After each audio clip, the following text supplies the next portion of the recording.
Morning Business, le débat.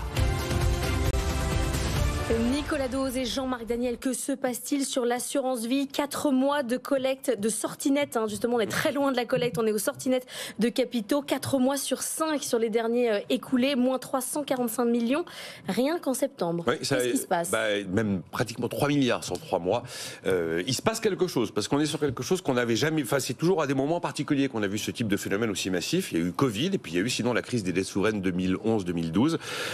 Il se passe qu'il y a de la concurrence. Quand vous vendez un produit, je pense au fonds euro, qui en 2022 a rapporté en moyenne 1,9%, et que vous avez du livret A à 3%, vous avez eu 30 milliards de collecte nette sur le livret A depuis janvier, vous avez eu 1,3 milliard de collecte nette sur l'assurance vie depuis le début du mois de janvier. Il y a la concurrence du LEP, le livret d'épargne populaire.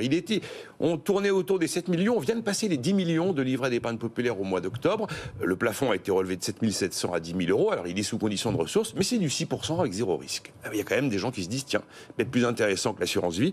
Concurrence aussi des contrats à terme qui cartonnent pas mal. Contrat à terme, ça vous donne, si vous bloquez votre argent, on va dire environ 5 ans, ça vous donne une rémunération qui est assez intéressante. Il n'y a que les intérêts qui sont soumis au prélèvement forfaitaire unique. Et donc le contrat à terme se développe bien. Et puis la loi Pacte a donné naissance au plan d'épargne retraite qui cartonne. Donc vous avez c'est la concurrence. C'est la concurrence qui pénalise l'assurance vie. C'est aussi la hausse des taux qui pénalise l'assurance vie. Vous avez des gens qui vont puiser dans leur assurance vie parce que le banquier demande un apport personnel pour acheter un bien immobilier. Et donc on va chercher de l'argent dans son assurance vie pour se rendre solvable sur le marché de l'immobilier.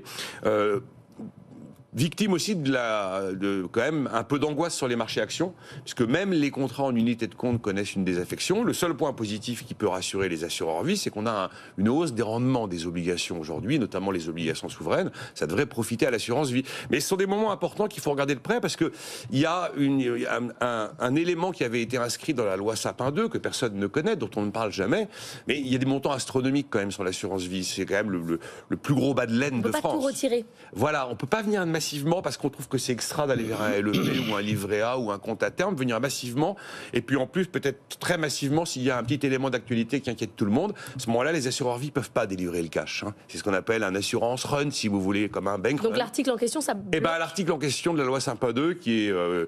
tout simplement un article qui permet sur décision politique de bloquer du jour au lendemain les retraits pendant une période de 3 mois. Donc on séquestre votre argent sur l'assurance vie, vous n'avez plus le droit d'y toucher. Si on l'activait, ça ferait un petit scandale.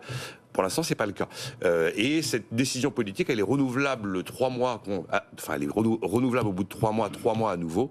Je ne sais pas si d'ailleurs on peut aller au-delà. Mais ça, ce serait vraiment ce serait un événement marquant. La question, Jean-Marc, c'est de savoir si c'est grave, cette décollecte ou pas. Non, je ne pense pas que ce soit très grave. D'abord, Nicolas l'a dit, c'est un mécanisme de concurrence. Il y a de plus en plus de produits d'épargne qui sont à disposition, et surtout le livret A. Je rappelle quand même que le livret A, avec un livret A plus un livret, non pas d'épargne populaire, mais un livret de développement durable, on a 35 000 euros de susceptibles d'être. Donc sur une famille où il y a 4 personnes, ça fait 140 000 euros, rémunérés à 3% sans impôt. 140 000 euros, ça commence à être une somme assez importante. Donc, le cagnotage en ce moment aussi. Oui, donc tout le monde va plutôt vers ce genre de produits.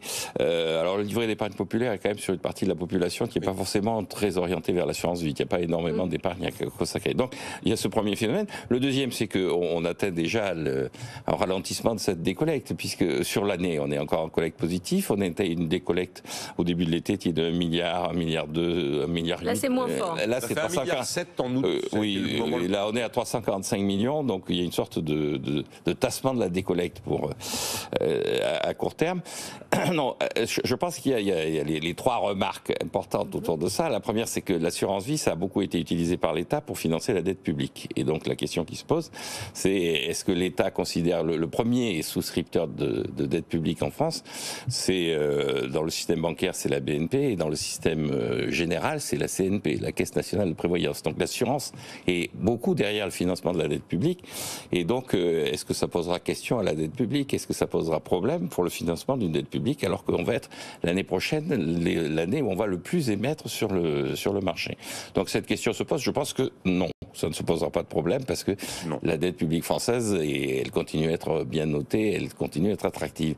Le deuxième élément, c'est est-ce que le taux d'épargne des ménages est trop important? Est-ce que, d'une certaine façon, ce dégonflement traduit une baisse d'un taux d'épargne des ménages qui est excessif? La réponse est non.